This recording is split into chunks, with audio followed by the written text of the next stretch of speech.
Well, I'm playing injured today, if a cold counts as being injured. So playing through an injury. I'm Candid Frank. He's David Morisuti. This is CFL Talk, where we talk the Canadian Football League, and sometimes when the Canadian Football League isn't busy, we talk about the NFL as well. But we always talk about football, even though David's wearing a soccer shirt. It's football, just different type of football. European football. I should put my. Give me a second. Here, we'll make it. Let's see if it'll work. There we go. There's football. Oh, okay. All right. There you go. That's cover up the Marner jersey. It's okay. He's leaving soon. Anyway. Oh, that's okay. He's leaving. You never know what's going to happen with them. Anyway, with the Canadian Football League, of course, we follow the Argos. I guess so far, would it be fair to say there are two surprises at key positions, at running back and at quarterback so far? I don't know if quarterback's as surprising as running back for some. Well, obviously, we're describing two different impact players. Yeah, of course. Absolutely, I agree. But I'm just saying. So you've made your opinion known. The quarterback that's gone now, that shall remain nameless. I'm just kidding. And the running back, whom this happened to before, where he was released and then came back. Is this going to be one of those things? I don't think so. I think the Argos brought Kadeem Carey back because they wanted to. I think they weren't certain yet what they had. You don't know what you have till you have it, right? So I think what the Argos did here is they brought Carey back as a bit of insurance. Now they did pay a little bit for it because they did give him a signing bonus when they did sign him. So at least he got, he's not totally out of money. But I think what the Argos wanted to see was, by the way, it's no longer Deonta McMahon, is Deonta McMahon. So get ready for that this year. Deonta McMahon. Yeah. Okay, got it. I'll forget it next minute or two. We never call them by their last names anyway, so it's never usually a problem for us. But they want to see, can he handle the workload? But then they had a couple of other running backs who they really like.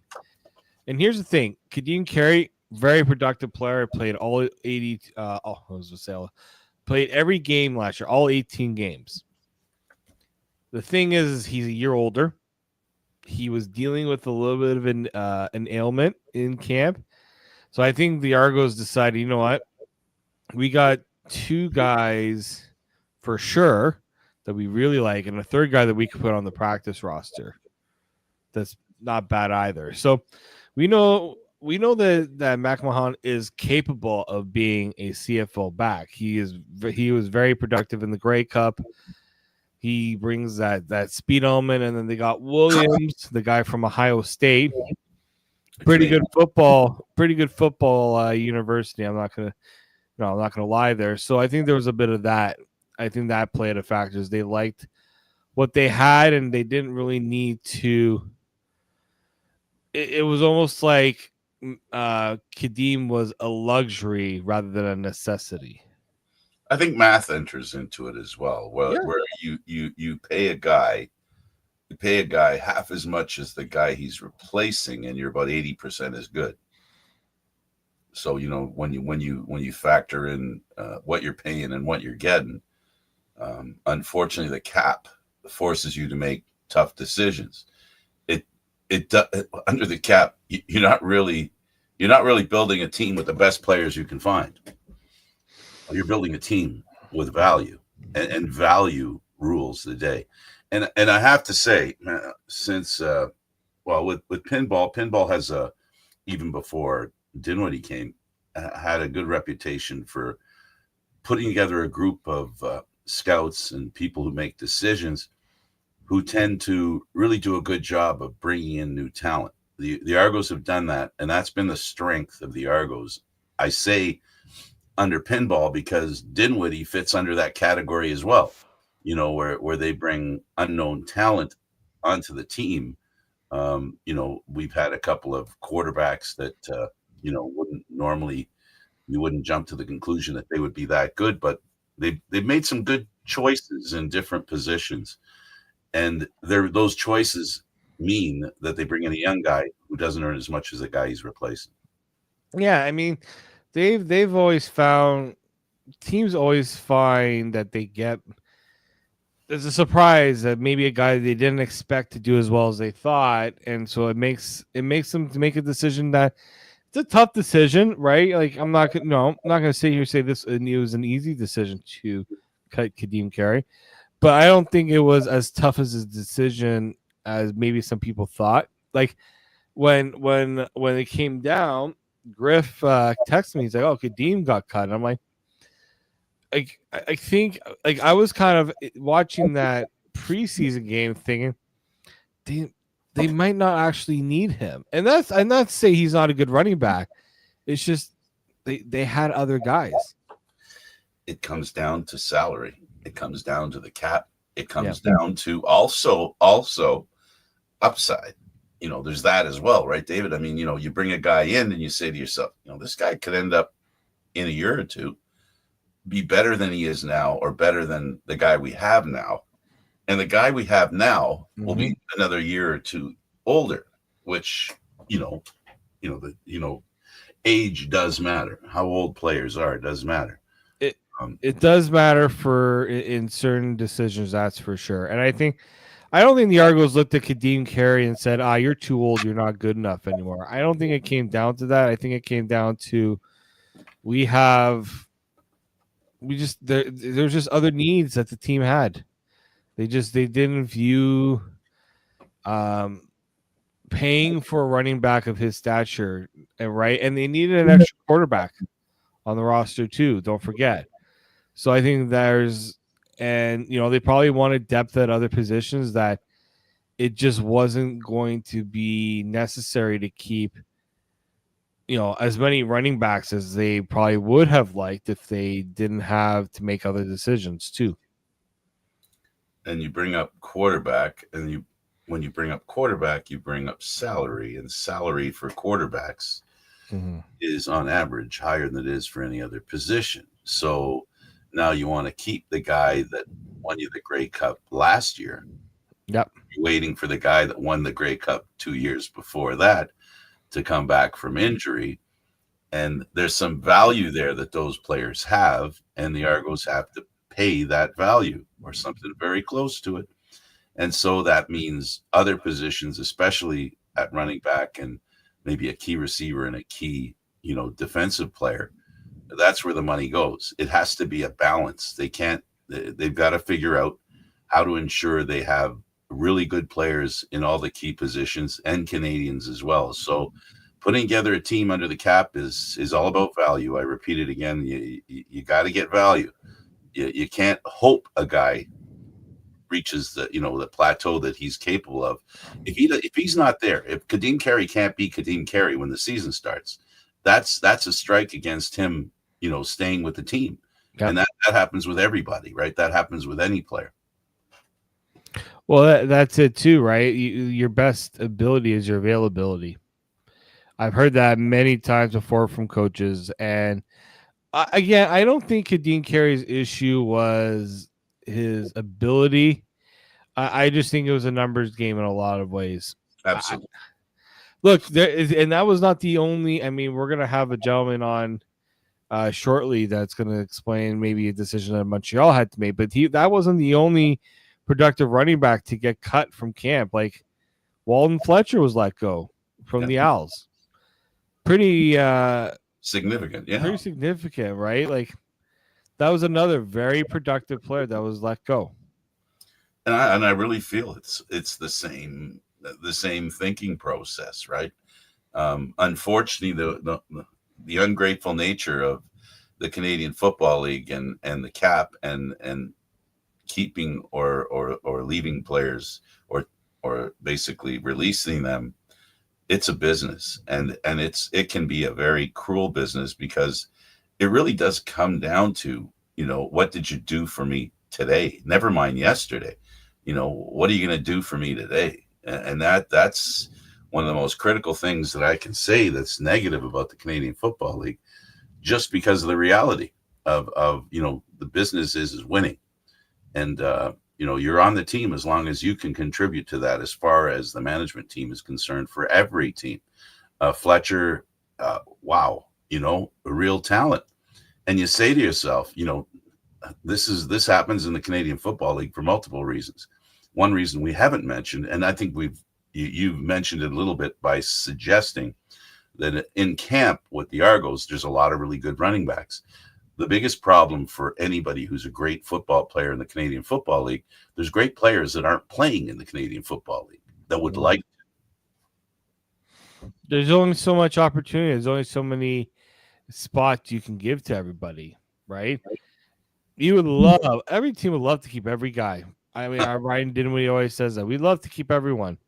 Can't do it. At the end of the day, you got them. That's what these coaches get paid to do. They get paid to, they get paid to make the hard decisions. Absolutely. I'm sure letting Carey go was a tough decision. I'm sure letting Cameron Dukes go, right? That was not an easy like.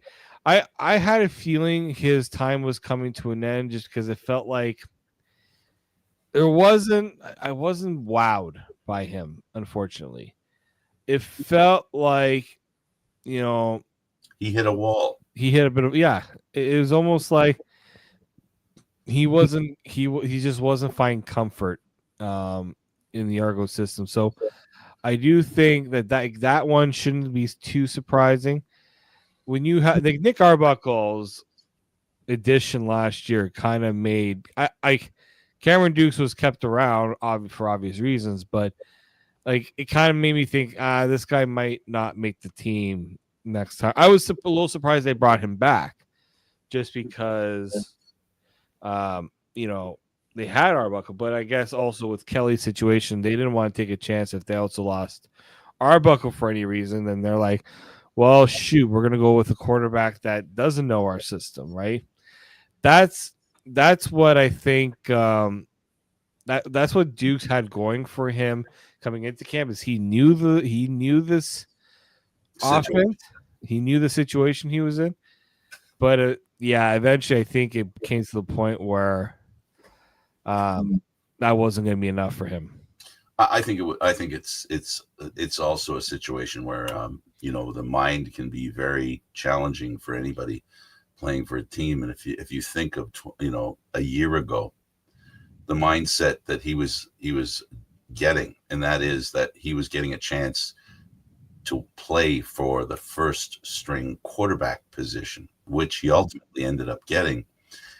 And then the season happened, and then the playoffs happened, and somewhere in between the season, him being a starter, he wasn't considered to start in the Grey Cup like Arbuckle was. And I think he hit a wall emotionally, and I think he hit a wall starting this year, knowing that Arbuckle's got a leg up on him. How could he not have a leg up on him? He's the MVP of the Grey Cup that the Argos just won. And the big guy's coming back, Kelly. We don't know when. We're assuming he's going to come back. We really don't know if he's coming back or not. But he's coming back. It's just when. Yeah, he was cleared for practice. Well, cleared to be at practice and do drills. He was not cleared to do that before, obviously, to this point. So I assume they probably don't want to put him on the 6th game, but if they feel he's going to be out for a few weeks, they're probably going to put him on the 6th game. And worst case, you recall him off the 6th game. You can always do that.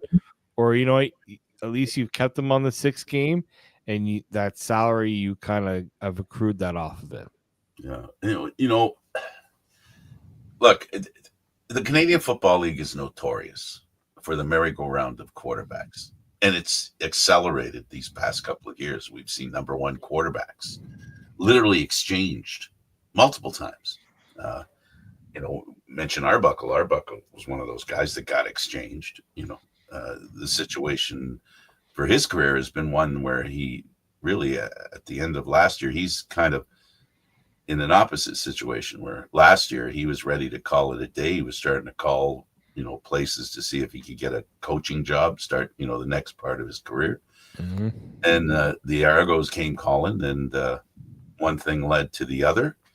His loyalty and his practice regimen and his ability and knowledge had always impressed Dinwiddie, but I think there was one quality about him that Dinwiddie, I think, helped instill in him after he released him. There was a desire, I think, where he realized he had to earn his keep, and he had to decide if he wanted to be a professional quarterback. And he came into that season last season ready to get the job of playing in the Grey Cup. He was ready because he understood everything. He was all in, and unfortunately, I don't think you can say that for the young quarterback that they released. I don't think he was all in. And again, I say because he saw a ceiling maybe. Let's talk a little bit about what you've seen at practice and in the exhibition games as far as the Argo defense is concerned. Yeah, the thing with the Argos defense is it's been banged up, right? This was a defense that came in kind of banged up because a lot of players that weren't there anymore, right? Pretty much everyone but one player on the defensive line was gone. Parrish is the only one coming back from last year. So you lost Brinkman, you lost Resna, you lost Arimolade, you lost Robbie Smith. You also lost Hawley, who went to the NFL. Ralph Hawley, who went to the NFL. So that was a big part of the Argos' success was their defensive line. Now Ralph Hawley could, let's say, if he doesn't make the Browns, he could potentially come back. The Argos could look at that, and maybe that's part of their thinking.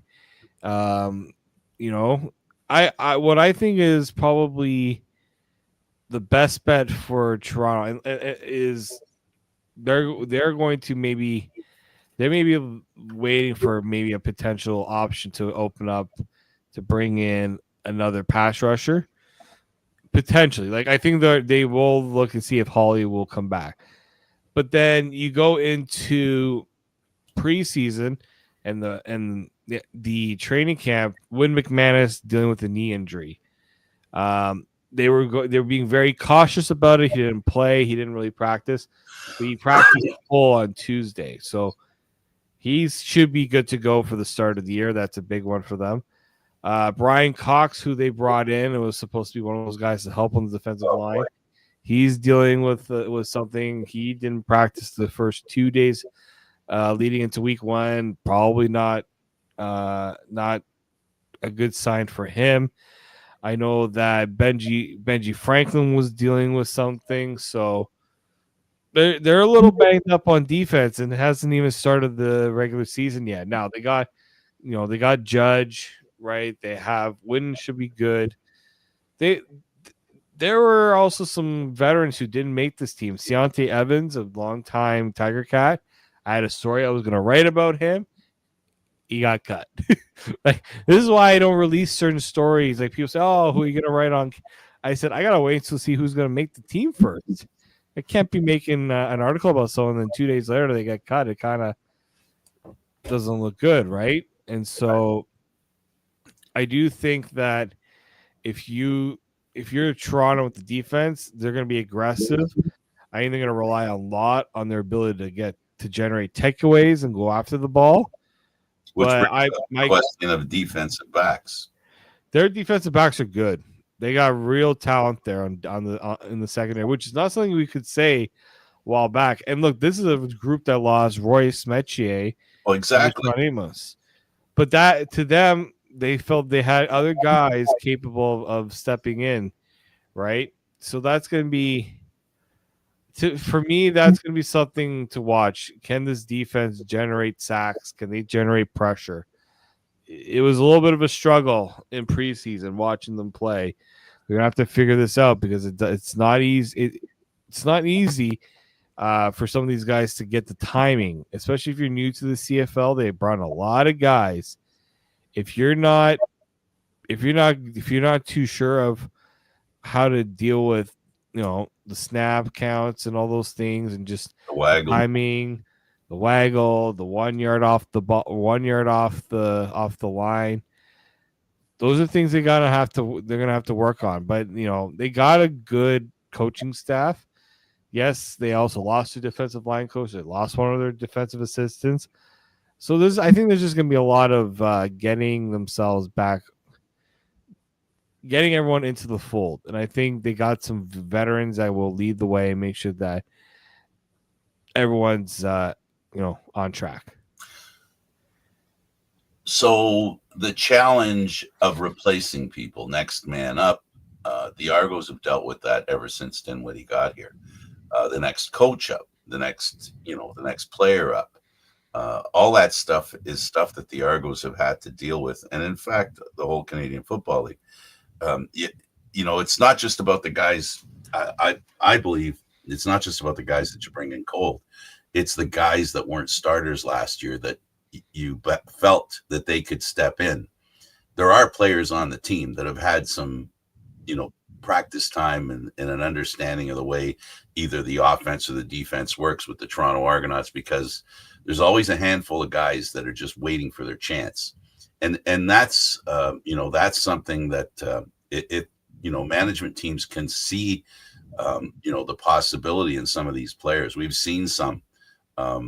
I got to tell you, I was impressed with some of the receivers in the game. It was hard to watch it on stream because you couldn't record it. So you had to watch it while it was going on. And I wasn't at the game. So I admit I had a hard time watching the game, and I'm disappointed in that. But besides, I was watching the football game at the Blue Jay game. I was multitasking. Yes, you were. We bought the tickets in February before the schedule came out, and lo and behold, the one day we're going to a Blue Jay game, one day a year, it happens to be during an Argo game. I was impressed with the team, their ability to come back and make the big play. That's something that teams that want to finish first or want to make the playoffs, they've got to be able to do that. So we saw, even though it's a lot of new guys, a lot of guys without any experience, we saw a team that was able to make the big plays, even the big plays after the bad plays that they made as well. So as usual, it seems with the Argo teams under Dinwiddie, they don't panic. And this team doesn't look, even though it's just an exhibition game, I didn't see panic. What did you see? You were there. Yeah, no, you know what? Like, it was a little tough in the first half. I felt maybe it was a little bit of Dukes wasn't firing on all cylinders either, but the defense hung in there. Special teams wasn't as good. That's something there's gonna be something to watch, because Janarian Grant did not practice the first 2 days. He's dealing with an ankle injury. So that's something to keep an eye on. Like, the special teams was something, again, remember they relied a lot on the special teams to get them, points in field position. I do think that watching that game, there was a good resiliency from the group. The offensive line played very well. There wasn't a lot of pressure on the quarterback. So I do think that was probably what led to the success that they had to come back in the second half, is that their offense really did step up. Defensively, there's still, in my opinion, there's still work to be done. But I think if the offense is able to put up points, it should take pressure off the defense to perform as well. And Dogie impressed you. Yeah, he was, he's only been here for about a week. And we expect we discussed it with Dinwiddie after, like, what did you think of his performance? And it was like, we feel like this is a player that maybe you get him out of the situation that he was in, and you feel better about what he can do. If that tells you, I think, what you need to know about what they thought of happened in Edmonton with Daggy. I think they really think there's more to it than what people say. Oh, he never looked good in Edmonton. Well, Nick Arbuckle didn't look good in Edmonton. Then Nick Arbuckle found a way to win the Grey Cup. He looked good in BC. Yeah, right. And so I think there's a little bit of that goes with it, in my opinion. Well, we'll see. I mean, Dinwiddie has a good eye for quarterbacks. There's no doubt about that. They like the tools he brings. He's not the biggest guy, 6'1", 210. But hey, he comes from a good school. Like he played at Troy, West Virginia. He was undrafted into the NFL. So he didn't get that NFL opportunity, but a productive player, right? Absolutely. So why don't we leave it there? We've got a very special guest coming in. We've talked to him for years about being on the program, and this time he couldn't say no. We made him an offer he couldn't refuse. And Cliffy DePine, Montreal Alouettes flight deck, is joining us. Cliffy, welcome to the program. Well, it is a pleasure to be here. And I guess one could say better late than never, I guess, when it comes to joining you guys, right? That's my story, and I'm sticking to it. Well, we spent a lot of time together, especially at the Grey Cup. It's always a lot of fun. And, it's something to behold. Cliffy, over the past few years, you've had the chance to be involved with a team that made a very big change. And that big change led to a positive change on the scoreboard, on the field, in the locker room, in the game in Montreal. Help us, give us from your position, from what you saw, the Montreal Alouettes at the point that ownership change took place. What did you see in the front row?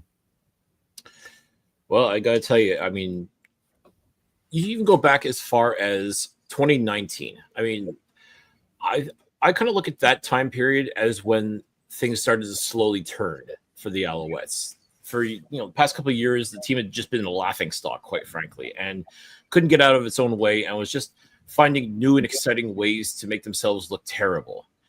But then something happened. There was a change that happened with this team, and it started with, unfortunately, the Wettenhall family deciding they didn't want to be owners of this team anymore and selling the team to the league.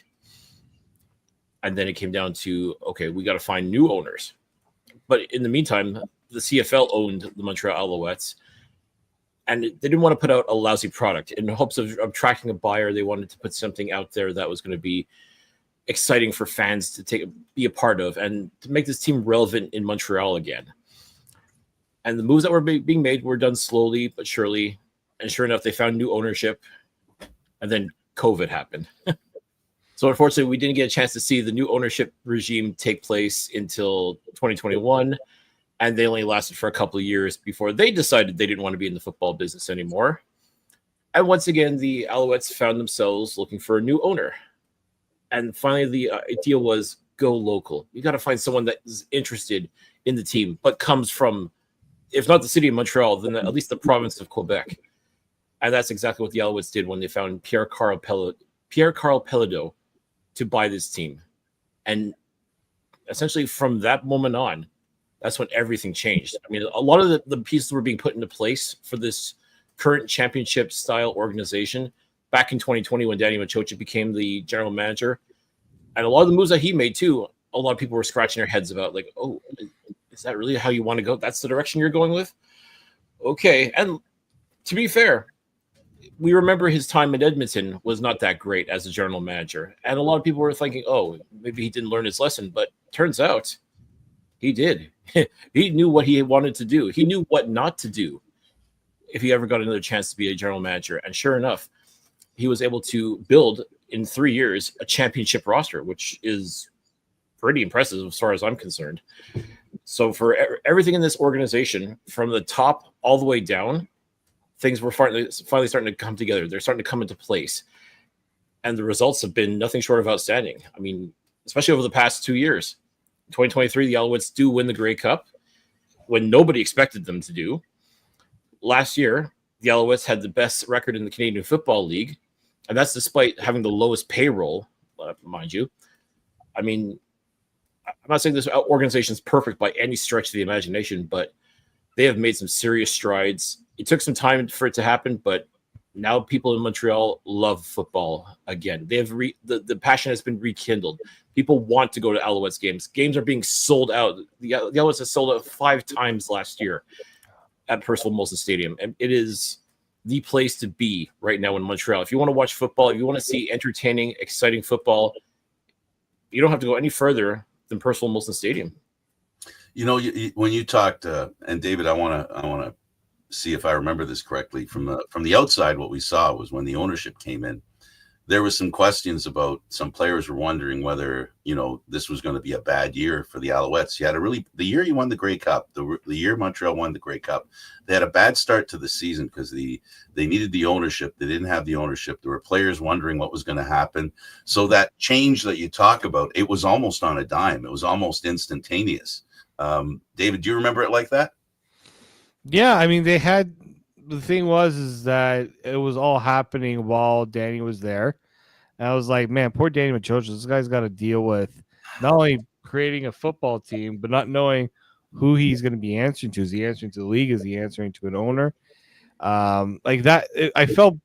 At that point, I felt bad for the Montreal because, you know, it just seemed like they just needed someone to give them a little bit of stability. Just give them an opportunity.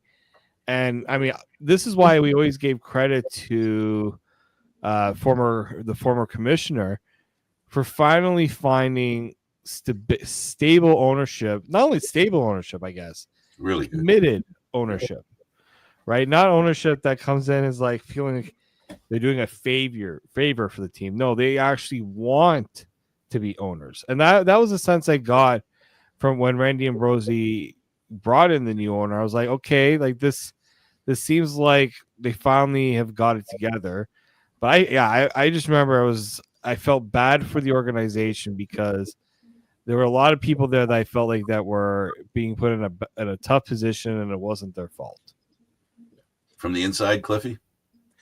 Yeah, I mean, I got to give credit to Danny Machocha. I mean, he was able to make chicken salad out of chicken poop, essentially. I mean, he was pretty much handcuffed, as especially in 2023, because, again, a lot of people thought, okay, well, you bring in Jason Moss, who has a history with Trevor Harris, and Trevor Harris is going to be the leader of this team. And then he took a look at the situation that was going on during the offseason and said, nah, this ain't for me. I'm out. And he went to Saskatchewan.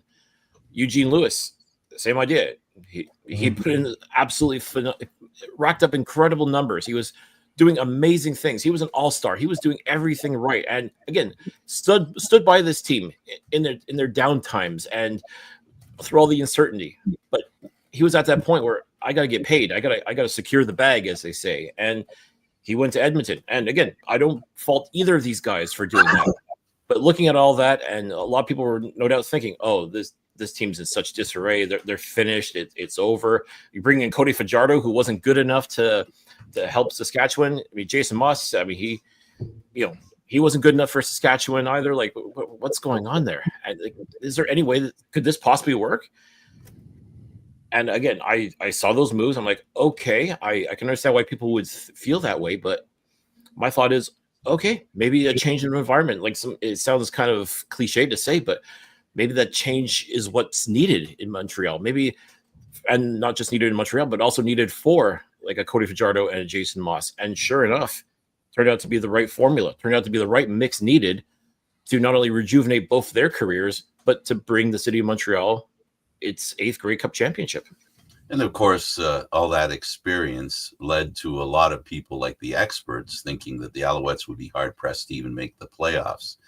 And that doubt was carried by the Montreal Alouette players, especially the quarterback, through the whole season, saying, "None of you believed in us. We're going to disprove you." If you remember, Cliffy, every time he had a chance, he talked about, "We're not respected by anybody. You never counted us in. You always counted us out." And it was fuel for the team, I think. Oh, 100%. And I still remember Grey Cup Eve, the speech that Cody Fajardo gave to his team and saying, like, listen, I believed in us from day one. I knew we could get to this point. Nobody believed in us. And all I can say is, F you, just watch. And it was just amazing that galvanized this team. That really, brought them together and really made them, if there was even just a shred of doubt in that room that night, it was gone after that speech. And you could feel the passion just listening to it, like just watching that video of him just putting his heart out there. And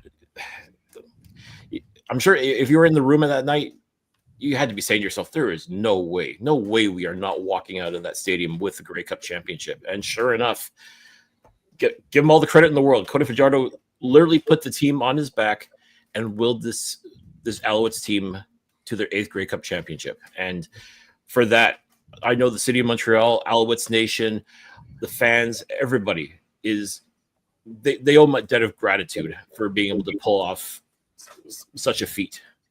Dude. Yeah, I mean, and it's interesting because it reminded me a lot of the 2017 Argos, where that team looked, they were in a bad spot. Then all of a sudden they bring in Jim Pop, Mark Trestman comes in. These guys came in almost like a week before free agency started. They were behind the 8 ball, but they assembled a really good veteran group. They decided, you know what, we still think this Ricky Ray guy is a good quarterback. So we're going to keep him around. And lo and behold, they have a season to remember. They go on, they win the Grey Cup. Nobody expected them to win that Grey Cup because they went up against a powerhouse Stampeders team that year.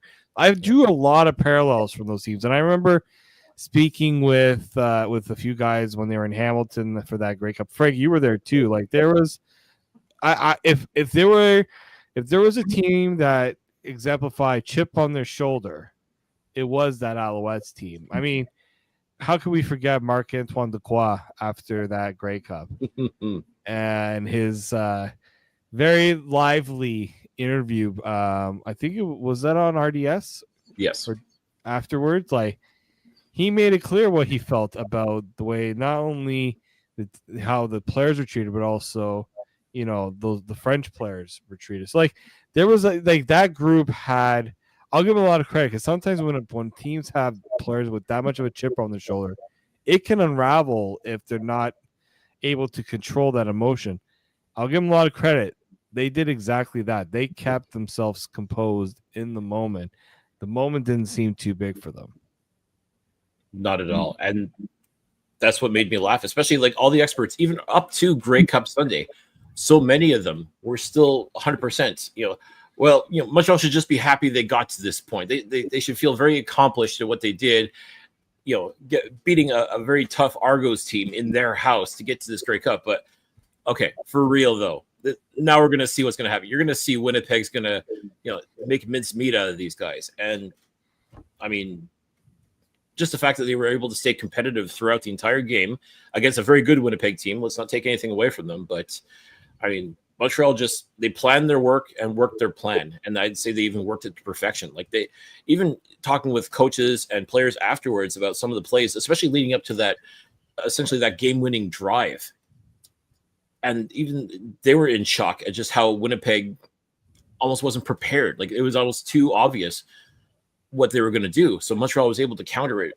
So I won't say so easily, but at least they caught Winnipeg napping. And no wonder they were able to go ahead and again, waiting till the absolutely almost the last possible second to take the lead. But my goodness, I mean, that is a game. And I remember even saying at the time with my co-host, Tim Capper, is it too soon to call this one of the greatest Grey Cup victories by the Alouettes ever? Especially when you put it up against like 2009 and even 2002, their first Grey Cup in 20 some odd years. At that point, I mean, it's been a couple of years now since that 2023 Grey Cup win, but I mean, it's hard not to think maybe this could be, when it's all said and done. I mean, you go like next 10, 15, 20 years, you look back at that Grey Cup like, wow, with everything that this team had to go through, with all the trials and tribulations and the way they battled to get to and win that Grey Cup, we could very well be talking about this being one of the greatest Grey Cup games and greatest Grey Cup victories of all time. It's not so unfathomable to think, as far as I'm concerned. If not that, Cliffy, probably about 5 games before the end of the season, Machocha made 2 moves on his defensive line, Lemon and you know who. Mm-hmm. And now you take a team who's angry because they feel disrespected, and now you factor in meanness, which is ultimately what was their calling card at the end of that season against the Argos and then in the Grey Cup. Montreal was a very physical and mean team. They were not going to be denied the victory. And that's what it looked like. It looked like to me, as an outsider, not following Montreal as closely, but I saw a team that was intent on winning and imposing their will on the opposition. And they did a great job of that against Toronto. And you just highlighted really what happened in the Grey Cup. And that is they imposed their will, and they did a great job of it. And beating a team physically like Winnipeg, that was the part that amazed me, you know, how they shut down the running game. For the most part. The running game was fine with Winnipeg, but not as good as it could have been in a Grey Cup victory. And that's no small feat, keeping someone like Brady Oliveira honest for the most part. I mean, yeah, his first half was pretty decent, but yeah, as the game progressed, he was just stymied more often than not, or at least kept in check, if nothing else. And it's funny, every time Winnipeg would build a little bit of momentum, Montreal's defense would step up and do something and just snatch it away from them. And that's, to me, I think that's one of the hallmarks of not just this defense, but what made that Grey Cup game so great was the fact that Montreal was doing everything they can to win this game. And every time Winnipeg would try to mount something and try to like drive that final nail in the coffin, they couldn't do it. They just couldn't do it. And again, credit to Montreal's defense for doing what they needed to do. Ultimately, I'd say that was one of the reasons why they won this game, but obviously you got to put points on the board. And when it counted, it was almost like they were saving their best for last. And my goodness, like that drive, I think is burned in my head. And I don't think it's going to be erased anytime soon. I know time has a funny way of, fading some of those memories or whatnot. But I mean, just the way everything came together like that, I mean, it still blows my mind. And just the relevance and significance of the number 13 when it comes to that particular Grey Cup. I mean, 13 years since they won a Grey Cup. Anthony Calvillo, number 13, offensive coordinator. The winning touchdown was scored with 13 seconds left in the game. It was Cody Fajardo to Tyson Philpott. What is number 7 to number 6? What number does that equal? 13. I mean, I'm sure it's all coincidental, but the fact that the number 13, which supposedly is an unlucky number, it's amazing the significance of a number like that and just how it all sort of plays into a monumental event like that, and just a moment in time that, again, for Alouettes fans, will not be soon forgotten. David, we've got 2 teams here that the last 3 years they've won the Grey Cup in a league that says the Eastern Division is the weaker division. Here's Cliffy representing Montreal, and here we are covering the Argos, and in the last 3 years, we know who's won the Grey Cup. How does that set the table, do you think, for the battle that will happen in the East? Because there's a lot of pride that's been built in this Eastern Division, especially in the context of people, basically saying, "Oh, the East." And Cliffy, I know you've got something to say about that. How do you feel, David? Is it time maybe for people to understand that the Eastern Division is a lot stronger than people give it credit for? I mean, the last 3 years should indicate it.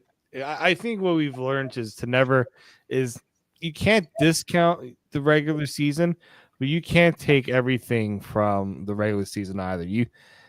Both Toronto and Montreal, nobody expected them to win the Grey Cups when they got there, but it's because they were very battle tested. I think the East has really come along the last few years. I think these 2 teams have learned a lot from each other through their battles, right? And I'm of the belief that it's likely going to be a similar situation once again, unless Hamilton finds a way to get over their issues that they had last year, which that might be easier said than done for them.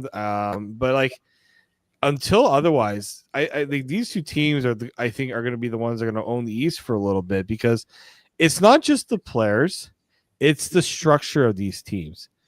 Top to bottom, coaching is solid.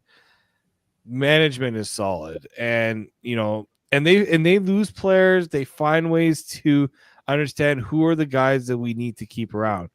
Montreal's figured that out on the defense, right? I think I wrote about it. I think, like, you look at Stanky, you look at Bevered, those are two guys right there that kind of anchor things. And that's I think what a good management team does is they realize these are the guys that are going to keep us going forward.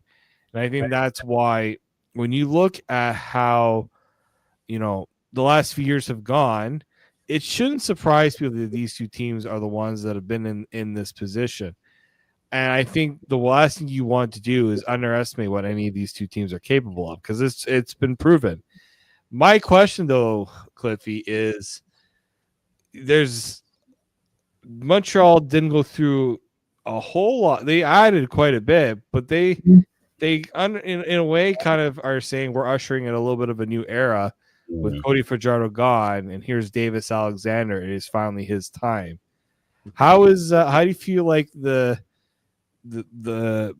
everyone's feeling around that change, knowing that you've got a team that's been competitive all these years, but now you just made a very critical move? And in a way, I wouldn't say it's a gamble, but it's a bit of a risky move to go from a veteran to somebody who's only had a limited amount of time to really show what he can do. Is it risky? 100% it's risky. I mean, you basically took that guy who I just heralded as a hero, a folk hero in Montreal, and you showed him the door for this young upstart quarterback who, again, did not look out of place when he replaced Cody Fajardo.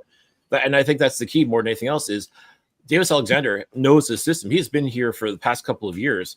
He's been sort of waiting in the wings, waiting for that opportunity, biding his time on the practice roster, and just being ready to go when his number gets called. And sure enough, last year, Caleb Evans comes in for Cody Fajardo, does not look great, even though he's a short yardage guy. So, I mean, that's his bread and butter. Like, to actually lead an offense and all that, that's really not what Caleb Evans was brought in to the Montreal Alouettes to do. But as soon as Davis Alexander stepped onto the field, there was like a paradigm shift. Like, all of a sudden, everything just like flipping a switch, just locked into place. And this team all of a sudden started playing for him. He commanded the huddle. He did everything that was needed to do in order to become the leader of this team. And he's undefeated as a starter. He's proven himself time and time again with his work ethic, with everything that he's been able to do from the moment he got to Montreal all the way up until this moment right now, today. He's done everything that was asked of him and then some. And he has proven beyond a shadow of a doubt that he belongs in this number one spot. He belongs as starting quarterback in this league and for this Montreal Alouettes team. So much so that the Alouettes, I'm sure they felt like their hand was forced a little bit because, yeah, you've got Cody Fajardo. He won the Grey Cup for the Alouettes and, is still a top-notch quarterback. But at the same time, you've got this absolute stud ready to go and who has proven that he can handle the pressure. The moment is not too big for him. He is ready to lead this team. And he would probably even argue with you that, if you had put him into the Eastern Final, they would have won the game and they would have gone to the Grey Cup. Could that have happened? I guess we'll never know. But I mean, Are you surprised they didn't do that though? Are you surprised they didn't make that team had 6 turnovers in that game? And I know it wasn't all on Cody, but I felt like they needed something to change the way that game was going. I really am surprised they didn't, and I don't know if that was just to, I don't want to say placate Cody, but because again, you keep talking about how this is Cody Fajardo's team, and it was without question Cody Fajardo's team. And I've said this on numerous occasions last year. No matter what happens, yes, Davis Alexander is doing great things, but this still is Cody Fajardo's football team.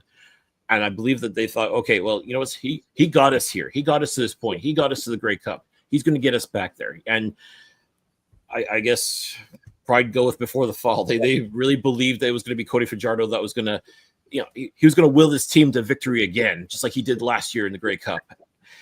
Unfortunately, he just ran out of racetrack. And could Davis Alexander have gone in and done that?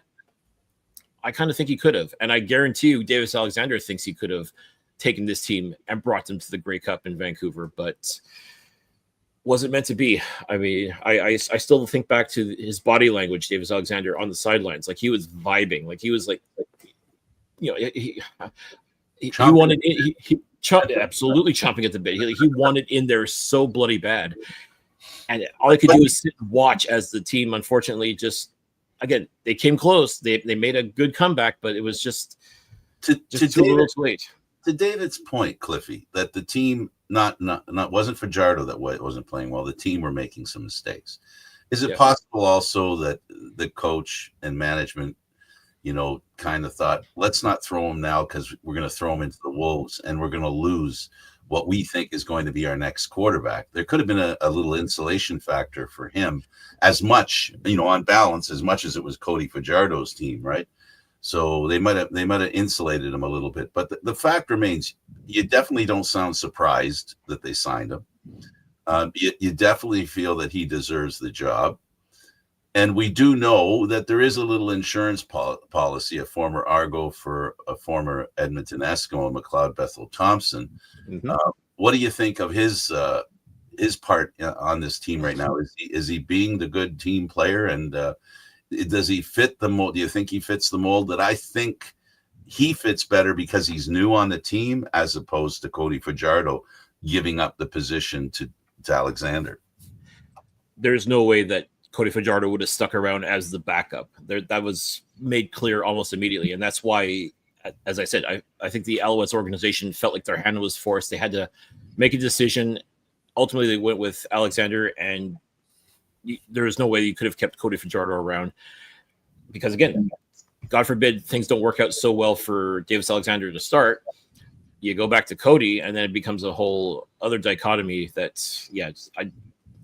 I think that ultimately the right move was made. They had to get rid of Cody, and bringing in McLeod Bethel Thompson, I thought, was a solid move in the sense that, was it 3 years ago? This guy basically, kind of like Cody did in 2023, he willed this team to a Grey Cup victory. He put the team on his back and got them to the Grey Cup. Yes, he wasn't that last drive. I know everybody remembers the last drive because of Chad Kelly, but I mean, I think a lot of people forget it was MBT who quarterbacked this team ultimately to the Grey Cup championship. And to have that kind of experience in your quarterback room right now, to me, is invaluable. Regardless of what we saw, we only saw a little bit of McLeod in the preseason, and I'll be honest, it was not great. But I think if the situation calls for him to be in the game, he'll be ready to go. And the wealth of knowledge that he can share, not just with Davis Alexander, but with the other quarterbacks that are in this room as well, it's something you can't put a price tag on. I mean, I guess for other than a salary, but I mean, that kind of experience is going to be very crucial to the development of Davis Alexander as he becomes a starting quarterback and ultimately one of the better quarterbacks in this league. So there is definitely a value to having an MBT in the Alouettes locker room, and I'm really excited to see what he contributes as far as helping to mentor and grow Davis Alexander into a true starting quarterback in this league. MBT buying into that, David, is, I think, the critical point that Montreal was looking for and why he's there. Yeah, I don't think Jason Moss is going to keep McLeod Bethel Thompson if he doesn't think he's going to be able to handle being the mentor slash, you know what? I think last year maybe was a bit of a humbling experience for him too with Edmonton, and him eventually losing out his spot to Trey Ford too. Frank, you and I have had have a lot of experience with McLeod. He doesn't mince words. He wears his heart on his sleeve. I think that was probably a bit of a tough, probably a tough pill for him to swallow, to realize, okay, I'm now a backup. But hey, better to be a backup on a team that has championship aspirations than not playing at all. And we thought, I'm still surprised that he came back, right? Because we thought that Grey Cup was the end for McLeod in the CFL. Credit to him for understanding a change of role is what was needed for him if he wanted to keep his career alive. We in Toronto know better than anyone, Cliffy, that a quarterback can come out of nowhere and win the Grey Cup. Yeah. And we know that, and I think quarterbacks have begun to understand that. We're seeing McLeod Bethel Thompson isn't the only starter who's a backup this year. We're seeing it everywhere. we're seeing it everywhere in the league. I think it's incredible to think that I think was it not the last 3 Grey Cup MVPs are technically backup quarterbacks. Exactly. I mean that's wild. I think about Nick Arbuckle, who again did a fantastic job winning the Grey Cup this past November, and yes, he is starting this Friday in Montreal. But I mean, by and large, he is essentially the backup to Chad Kelly, and I kind of laugh at it because it just reminds me once again that football is very much a "what have you done for me lately" thing. Because we talked about that before you came on. That exact point, because that's what it is. You know, the cap creates that mentality, because at the end of the day, it's what you do for me today, because I don't have extra money to spend on somebody who doesn't. You know, and you know how Danny feels, Machocha feels about, I got X amount of money in my envelope. I can't spend any more that's in the envelope. So I better spend it right. And they're the quarterbacks in the Canadian Football League right now. There is so much experience in the Canadian Football League. And Davis Alexander, I think, is benefiting from the fact that a lot of young quarterbacks are being given a chance because of players like Kelly, who come in 1 year and win a Grey Cup. We know it's possible now because, being a quarterback in the Canadian Football League isn't reserved for players who've been around for 20 years anymore.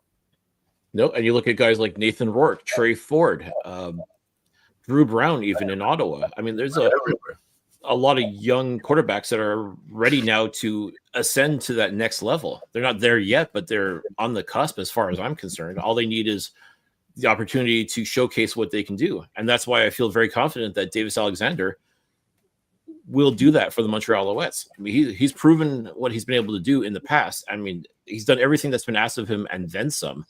So as far as I'm concerned, the sky's the limit for him. I think the amount of talent that's surrounding him as well, the weapons he has at his arsenal is tremendous. I think any young quarterback would be salivating to have studs to throw to, and even the running back situation.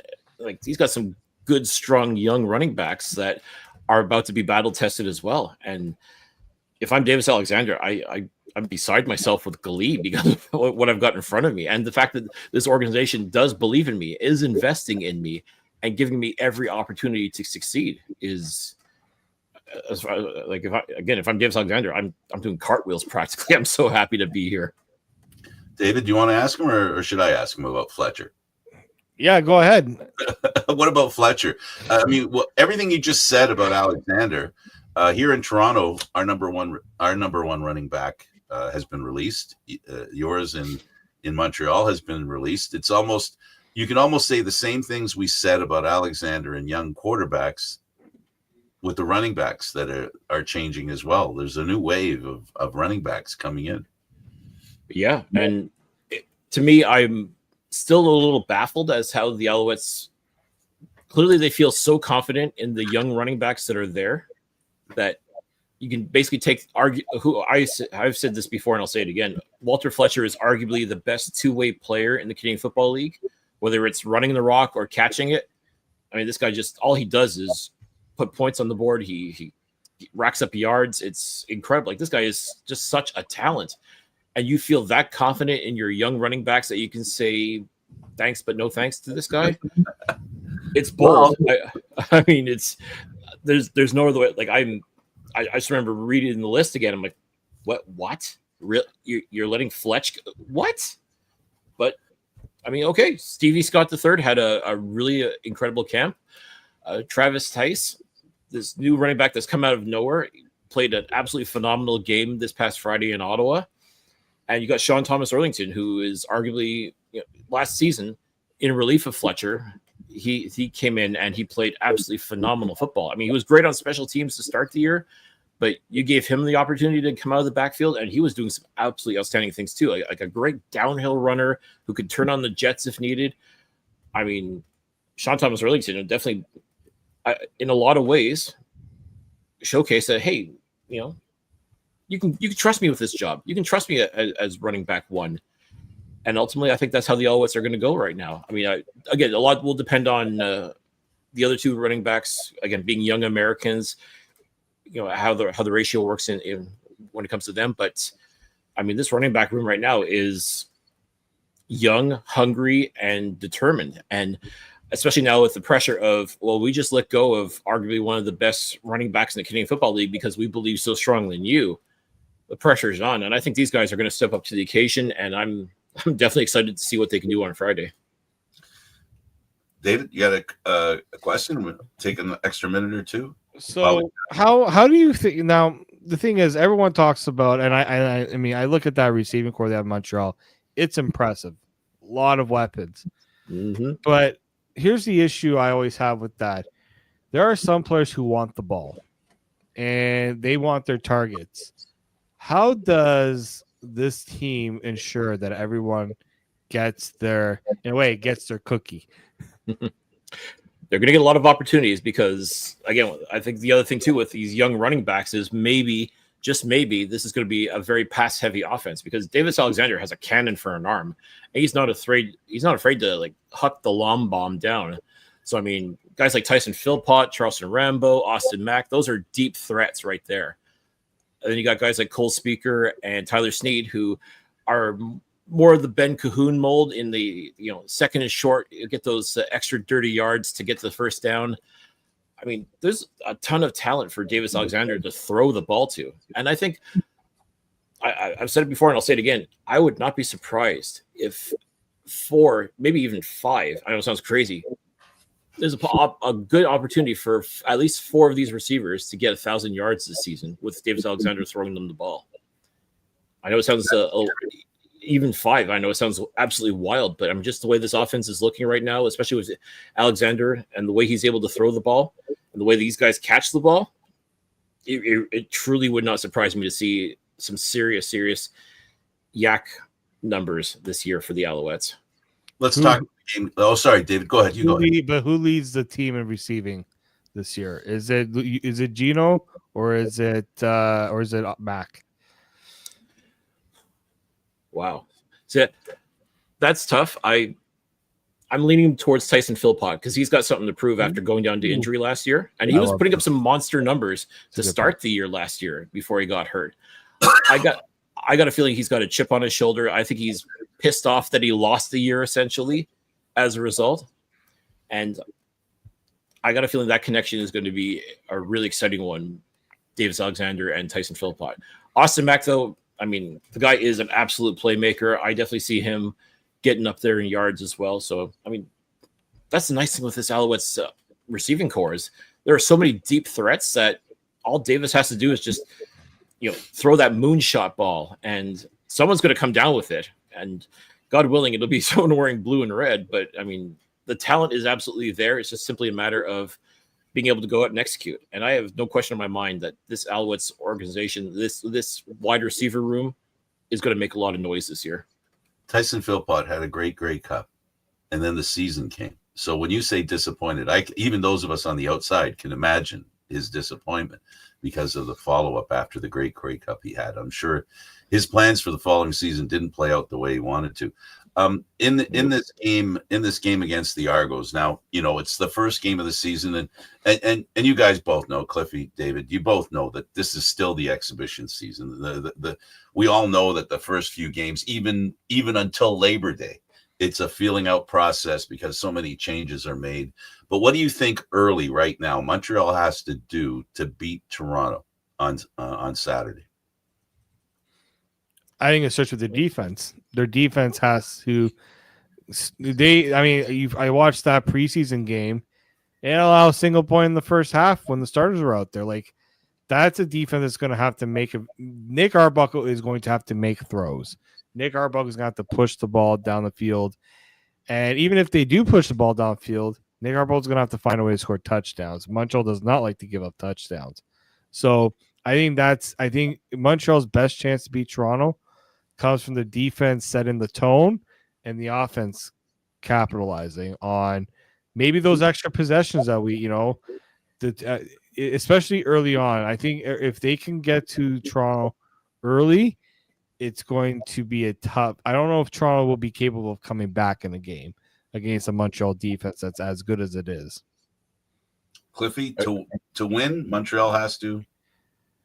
I think David said it best. Set the tone right away. Like literally from the get-go, like from the minute the ball is kicked off, you got to set the tone early and establish yourself right away, whether it's offensively or defensively. I think you just got to punch them in the mouth and don't stop until the fourth quarter is finished. I mean, that's the kind of mentality you've got to have. You got to go in there trying to, dominate and establish yourself immediately. I definitely think this defense can do that. Again, let's not forget though, Nick Arbuckle did come into the game and come into the Eastern Final at Percival Molson Stadium last November and got this team to the Grey Cup. So he's not going to be afraid. He's not going to be worried about how he's going to feel against this defense. Like, he's already played them and actually bested them. So Montreal can't be trying to use the intimidation factor. They just got to go out and execute the best way possible. And defensively, that's getting into Nick Arbuckle's kitchen. That's, breaking down that offensive line and getting right to the quarterback. And that's everybody. Like, this front seven for the Alouettes is going to be an absolute terror this year. I can feel it just in the way that they line up and the absolute units that they have on this defensive line. I mean, this is going to be a very scary defense yet again for the Montreal Alouettes. And if they can do that right away, and as you said too, like, if the offense can capitalize on that, put some points on the board, not field goals, but I mean, honest to goodness touchdowns. And even if the defense wants to get in on it as well with a pick six or two, I mean, that's how Montreal is going to win, is just setting the tone early, often, and just don't stop until the whistle blows. For the Argos, what we've seen over the past few years, and it's been pretty consistent, early in the season, the Argo defense can't stop offenses. We've seen that, David, after the past few years. Their defense really doesn't come together till a little later in the season, and they've been at home. Their home games have been atrocious defensively. Now, having said that, they have figured out ways to fix things and come out the second half to play better. But I agree with you, David, that the Argos can't depend on that against this Alouettes team. They're going to be very physical, and the thing the Argos are going to have to do is they're going to have to play really good football. Offensively, they're going to have to Arbuckle's got to scatter the ball against this Montreal defense. And David, the running game. The Argos have to establish the running game because they got to keep the DBs in Montreal honest. And now for Montreal to win, I'll say this. Montreal, Alexander proves they made the right decision because he is going to be pumped. And if him being pumped is executed in a positive way, the Argos could be in trouble early. And that's what the Argos are going to have to stop. This young quarterback who's been given the mantle and he's been told, you're the guy. The Argos have to convince him that he's not. And I think that's going to be the challenge for the Argos. I look at it as, Toronto's got to get the run game going, and they're going to have to find a way to keep the pressure off Arbuckle, give him time in the pocket. And I think a lot of it will come with the run game, with some play action, things like that. They're going to have to – Arbuckle's not a very mobile quarterback too, so he's going to have to stand in there and maybe take a hit or two to make a play. So it's going to be a very fascinating matchup, especially out of the gate. What do you think, Cliffy, Toronto has to do to win? Ultimately, it's remembering that, yes, we've been here before. We were here just a few months ago, and look what happened. I mean, especially when, again, a lot of people doubted that the Argos were going to be able to hang with the Alouettes. But sure enough, not only did they hang, but they bested them. And I think you got to have that mindset going in too. Like, as I said, Nick Arbuckle, I'm sure he's not scared. He's not worried about, sellout crowd making lots of noise. No air horns, because that's banned now. But in Montreal. Yes, in Montreal. Yeah, exactly. But they can still hit the road now because they were able to do it last year. Anyway, they could. But yeah, all this to say that I don't think Nick Arbuckle is scared. And I think he's probably kind of like Davis Alexander. He's pumped that he's got the opportunity because Chad Kelly is not quite ready to go just yet. And he's going to prove that, hey, it wasn't a fluke that I got this team to the Grey Cup, and then I quite handily beat the Winnipeg Blue Bombers in said Grey Cup. I mean, he wants to show that case that he belongs in the conversation as well. And as long as he can stretch the field and really make the Alouettes defense work for everything. And that's how you're going to beat this Alouettes defense, is you got to outwork them, which is easier said than done based on, as I said, all three facets of the defense. But I mean, if you can stretch this field against them and make them earn every sack, make them earn every knockdown, make them earn everything, and just outlast them, I think that's the key. Is if you can hang with this defense and just make them work, keep them on the field as long as possible, and tire them out, Toronto's going to have a very good chance of winning this game as well. How realistic? My final question before I let both of you go. My final question is this: how real is the chance that Hamilton and or Ottawa give both Montreal and Toronto a run for their money? You first, Cliff. You know what? I look at the moves that both Hamilton and Ottawa has made, and give credit to Ottawa. I mean, they too improved their lot quite a bit. They've landed some true talent as well. Like they're as far they're I think their motto is all in. They have definitely gone all in with their moves this year.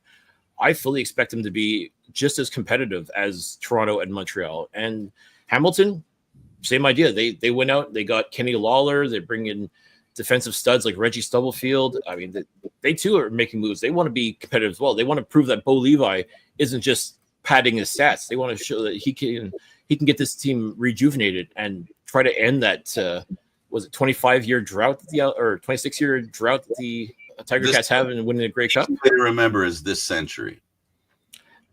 There you go. that says it all right there. So I mean, the pressure is definitely on in Hamilton and in Ottawa for the moves that they made. You know what? You want to call this a hot take, but truthfully, I look at all four of these teams. Maybe, just maybe, this is the year that the East crosses over to the West in the playoffs. It's not so unfathomable as far as I'm concerned. I mean, when you look at all four of these teams, I don't know who would end up crossing over. We'll find out as the year goes on. But I mean, we could very well be looking at a scenario where maybe, just maybe, one of those Eastern teams goes over to the West. It's a little harder now because they made everybody play their division more, so it's going to be harder to capture points from the other division. But you're right. This is possible, David. I think for like Ottawa, the formula is simple: find a way to win on the road. That was such a big issue for them last year, and I didn't see them going far because they couldn't find ways to win. So they have to find a way to be more competitive in those environments. It's always want to be as good as you can be at home, but you got to find ways to win on the road. I think as good as the offense was, they got to continue to build. They got to get that run game going because you can't be letting your quarterback take as much pressure as Drew Brown did. Like that's my issues. That offensive line has to step up. I don't know if they're going to be able to. I think that's going to be a bit of a weakness for them this year. And when I look at Ottawa, Darius Pickett coming back, that's a big boost. He's got to stay healthy for them if they're going to have a chance to be competitive. And then Hamilton, like offensively, that's an offense that should thrive. They can put up yards. They can get points. Is this defense going to be able to stop the leaking, right? And they cannot start a season 0 for 2, 0 for 3, 0 for 4.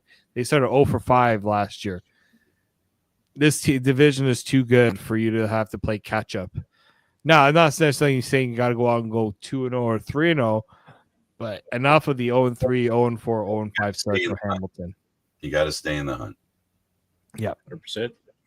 Yeah, because it's a very competitive division now. It's Cliffy, when we talk about the Alouettes and we talk about the Argos and we talk about the East Division, I remember. I just wanted to make this comment because you remember the playoff at Hamilton, and there was a non-penalty call in Montreal, which was against Hamilton playing Montreal. It actually changed the pass interference rule the following year. That was a year where Montreal could have made it to the Grey Cup instead of Hamilton. 100%. All right, and so it's not like Montreal just came out of totally nowhere. The beauty of the Canadian Football League, and I'll say this till the cows come home, the beauty of the Canadian Football League, it's a sport that has so many players that are produced in North America. We in the Canadian Football League benefit from the monster that is college football. There are so many great players. We sit here amazed. We always sit here amazed. You in Montreal, us in Toronto. And if you watch the other teams play, we are amazed at the great players that all of a sudden they seem to come out of nowhere. And that's the beauty of the Canadian Football League. And that's why your team won the Grey Cup when you did. And that's why the Argos won the Grey Cup when they did, because there's so many great players that we're lucky as fans of the Canadian Football League that we have a league that can actually replace the star players. I know it's not a nice thing to say, but they can be replaced. They truly can be replaced because of the talent in the pipeline. And I think speaking to that, you're right. I mean, there's a wealth of talent all over the place, and to the point where you can't take a day off. You can't think, oh, I'm going to, so many Americans come up here and think they're going to dominate, right? Because they think the CFL is whatever. They get up here and they realize, oh, dang, man, they're working up here. They got some talent up here. Like it's always amazing to me. And what I love is when American fans are tuning in, say on CBS Sports Network or through other means of stumbling upon the Canadian Football League, like, wow, oh my God, this is crazy just how good these guys are. And it's competitive, it's exciting. Like there's no major, you get the occasional blowout here and there, but by and large, like everybody talks about the last 3 minutes of a Canadian Football League game are the most exciting of the week. And it's true. I mean, like everything can turn on a dime just like that. And that's what makes it so exciting. That's why people are riveted. That's why people are tuning in and they want to be a part of it. And that speaks to the compete level of all of these players as well. And even though it's shocking to see certain players being shown the door because there's some younger, hungrier, cheaper talent out there that can step up and do exactly what you've been doing over the past couple of years. I mean, that just makes everybody work harder and fight more and ultimately compete. And who's going to end up winning in that when it's all said and done? It's the fans, the ones that come to the games, that watch on TV, that buy the merch, that do all these things. Like, for them to invest their time, energy, and money into this league and to get that kind of return of investment of it is incredible. And that's why I know that's why I get so excited when I know it's game day coming up, because I get to see all this talent, whether it's with the Montreal Alouettes or any of the other teams in this league. They are putting the best possible product out there, and it's so exciting to watch day in and day out. And I just can't help but get excited about it. And knowing that the next couple of days, I'll be able to sit live at Percival Mosa Stadium and watch these two teams play. Oh my, it doesn't get any better than that as far as I'm concerned. Yeah, it's gonna. I can't wait. I think there's so much uncertainty with the divisions this year. I don't think you can say who the favorites are, but we can't for sure say who's exactly going to come out on top. That's what makes, in my opinion, that's what makes the CFL more entertaining, is when things are a little less predetermined. Yeah, some people say, well, you've had Winnipeg and 5 straight Grey Cups. It had last year was one of those years where it was like they had to earn that Grey Cup appearance. Mm-hmm. Right? They didn't have. It wasn't like they won a division, cakewalk division, and found a way to win in the playoffs. No, they had to start. They had to overcome an 0 start to the season, right? This year they're going to be one game without Caleros. Like I think there's going to be a lot more intrigue this year, just because this is a tough. Every team found a way to get better, which usually it's like, oh, everyone found a way to get better. Well, somebody had to have gone worse. Well, the influx of talent now that continues to come up here, I think when you've got guys from the CFL making to the NFL, it just means more players want to come up and show what they can do up here rather than trying to go to like the UFL. I think that's why what makes this Canadian Football League just more entertaining to watch. You do get those players that want to play up here rather than they feel like they have no other choice. And then the uptick in talent as far as Canadian football players are concerned, which has been driven in the past and still is by the way Quebec produces football players. So it's as always, when they won the Grey Cup, I remember talking to Machocha about that, and he was very high in the fact that Quebec is such a football hotbed. So there's a lot of football that's going to be played, and there's a lot of players that are going to play that are both Canadian and American. And in both cases, we're lucky to have them. And it's a great opportunity to enjoy a game. And the thing that boggles my mind, Cliffy, is for the price of admission, what you get. I always shake my head at the fact that how much it costs to go to a CFL football game and to see the kind of talent and the kind of game that's being played. And I know in Montreal, you have a really cozy stadium. I've never been there yet, but I have a girlfriend that I live with whose uncle is one of the line judges that is in Montreal. So I'm looking forward to get there one day and hope to see you there in your hometown. Absolutely. And let me tell you, I may sound biased when I say it, but I mean, even though it's the smallest stadium, to me, you give these fans something to cheer for, give them a reason to get excited, and the noise level is deafening. I absolutely love just how wild it gets when it's a sold out stadium and they tell everybody make noise. They make noise, and to the point, like I laugh at the whole air horn thing. Like, yeah, you do hear them, but honestly, it's not that bad. Honestly, it's the other noise that you hear. And again, talking to opposing players afterwards, and they're down in it, and they're surrounded by it, and like, wow, this is ridiculous. Like, I still remember Corey Masick, I think in 2023, talking about the noise level that was going on, and he was just like, this is insane. I mean, like, this is a small stadium compared to where they play, but the noise level is just as loud as it gets out in Saskatchewan. I mean, that's no small feat as far as I'm concerned. So I mean, there is no atmosphere like Percival Moses Stadium. So yes, I definitely hope that you come on down. You're going to be welcomed at least by me. I got to tell you, the other thing is to add to that is it's an open air stadium, so the noise isn't contained for it to be that loud, right? It's a disadvantage because it's not like Winnipeg or Saskatchewan, or in fact even Toronto. Well, David, I'll give you the last word. I mean, let's see. I got a preseason. Okay, I got a question, Cliffy. Number one team in the CFL, if you had to power rank, who would be your number one going into this year? Ooh, wow! And you can be biased if you have to be. Don't worry, we won't judge you on that. Gosh, let's say it's Montreal, and tell us who you think the second team is. How's that? All right. Honestly, it's tough. I mean, it is tough. All 9 teams are, as you said, they've all made moves to get better. They've all done a lot of things to improve their stock, and you can make an argument for just about everybody. I mean, and I guess that's part of the fun of the preseason, if you will, or just before the season gets underway, is that everybody's undefeated right now. So everybody is the best right now, the best they could possibly be. But I mean, wow. I really struggled to answer it. I don't want to come across as a homer. I'm going to take you off the hook. I'm going to take you off the hook and say this and see if this helps. Okay. Whoever it is that's the best team in the Canadian Football League, the majority of us are going to be surprised because that's how competitive the league is. That's the way I see it. No matter who David finishes first, it's going to be a surprise because you're going to be able to say, but I thought they would have had a better chance. There's always another team, and this is going to be the year where predictability isn't going to be the order of the day.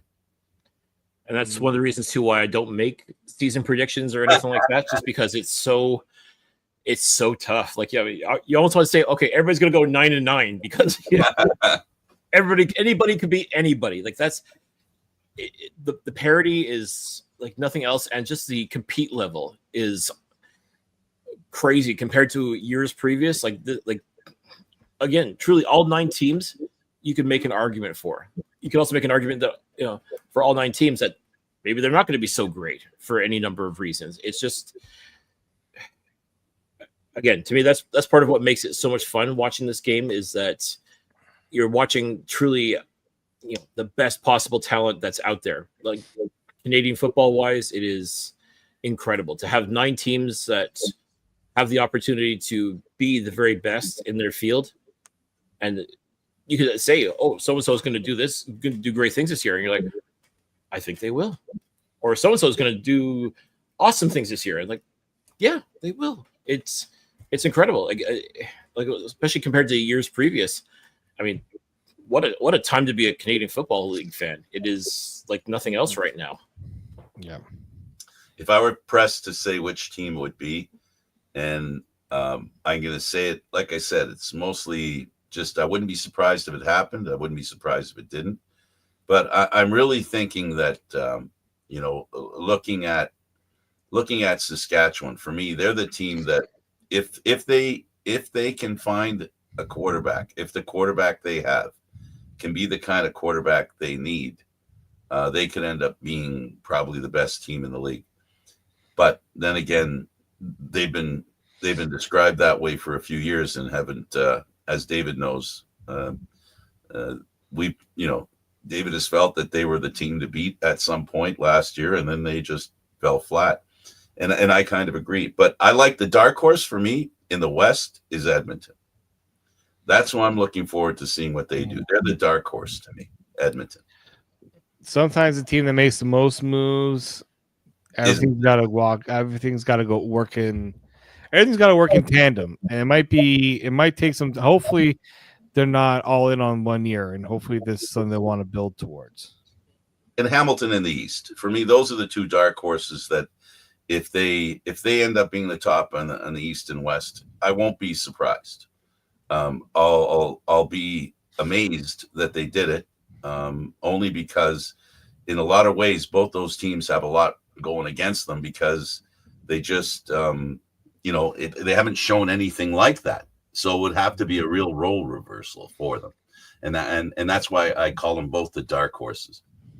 But like you said, I can't argue with you at all, Cliffy. Anybody can win. It's up for grabs, and that's going to make going to the park a lot more fun. It's going to make those games that we play, that we go to watch with Montreal against Toronto. It's going to make those games that much more important, and that's what's amazing about the whole thing. Because your reference to 9-9, everybody being 9-9, it's not funny. It's quite possible that you could end up winning the East Division with a 10-8 record. It's not so crazy to think truthfully, again, Montreal went 12-5-1 last year, and they were they had the best record. And that just, again, I think that's a lot of that compete level as well. Montreal came out super hot and then kind of trailed off towards the end. And it felt like everybody else was kind of playing catch up a little bit. And then again, Winnipeg started so poorly, but they found their form, and they did the exact opposite of what Montreal did. They just got hot at the right time, and we've seen that year after year. The team that gets hot at the end of the season rolls into the playoffs, and because the playoffs are so short, you're on a roll. Montreal did it. Toronto did it both times. Winnipeg did it. How you go into the playoffs, it means everything, David. It does. Yeah, I think this is why it should be looked as a marathon, not a race. Right. You can get off to a really good start. Ottawa got off to a fantastic start last year, and then they lost. It kind of felt like they lost a bit of momentum near the end. So I think that'll be something to watch. Which team can weather the storm a little bit there? Yeah, and if you stay healthy, I think that's also key as well. Because Saskatchewan was playing pretty phenomenal football as well, but they had some injuries that ultimately cost them a lot of games, and they managed to right the ship, but it was almost too little too late, and they were very fortunate to get into the playoffs the way they did. And again, they won the Western semifinal, but then ultimately fell short against Winnipeg. That's football for you, though.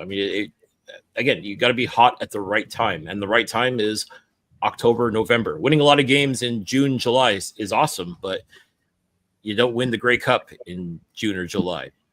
You win in November. We're both following teams that have another advantage, and that is the experience of winning the big games. So that's something that Hamilton, Ottawa are going to have to learn to do. That's it. Yeah.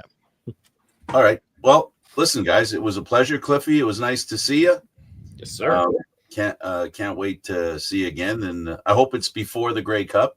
But I know if it isn't before the Grey Cup, I'll look forward to seeing you at the Grey Cup. It really was nice to have you on. Oh, I'll be there for sure. And again, thank you so much for inviting me on to chat.